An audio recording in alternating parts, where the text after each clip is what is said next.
Hello guys, good evening. Rose, ang kunyang dito sa Greece. Pag-usapan po natin kung paano nga pala ako nag-apply dito sa bansang Greece. At saka, mayroon palang domestic helper dito sa Greece. Nag-hire pala ang agency ng domestic helper dito sa Greece. Kasi, out of knowing, hindi ko po alam yung mga ganun guys. Ngayon lang nung ako na, marami akong na-encounter na, marami palang domestic helper dito, ganito, ganyan. Mga direct hire.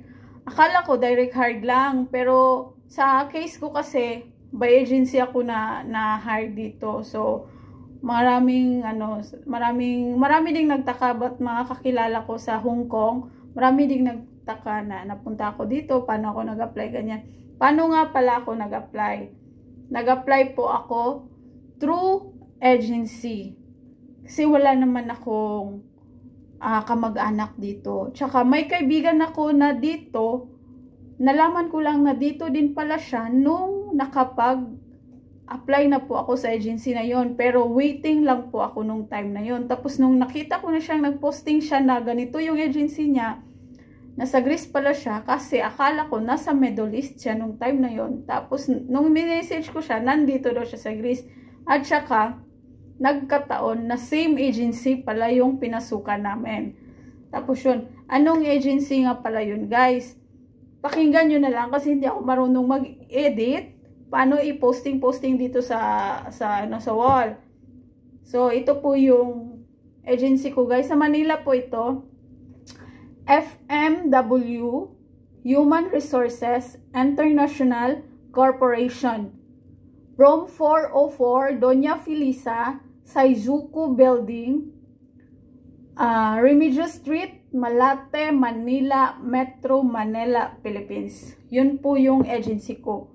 FMW Human Resources International Corporation. Pwede nyo yan i-search sa Google. So, yun. Diyan po ako nag-apply para mapadpad po dito sa bansang Greece. Paano ako nag-apply? Hindi po yan, hindi po actual.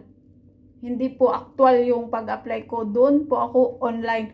Through online po ako nag-apply kasi yung link na yon, finorward lang ng sister ko. Kaya nalaman ko na may hiring bound to Greece. 100 domestic helper bound to Greece. Tapos nung pinorward niya sa akin, late na kasi may yung posting by June ko na basa at saka July yata ako nag-try mag-apply nun through Messenger lang po, hindi po ako nag-appearance through Messenger. Tapos details, tinawagan ako ng agency, tapos in-interview through agency, through Messenger. Tapos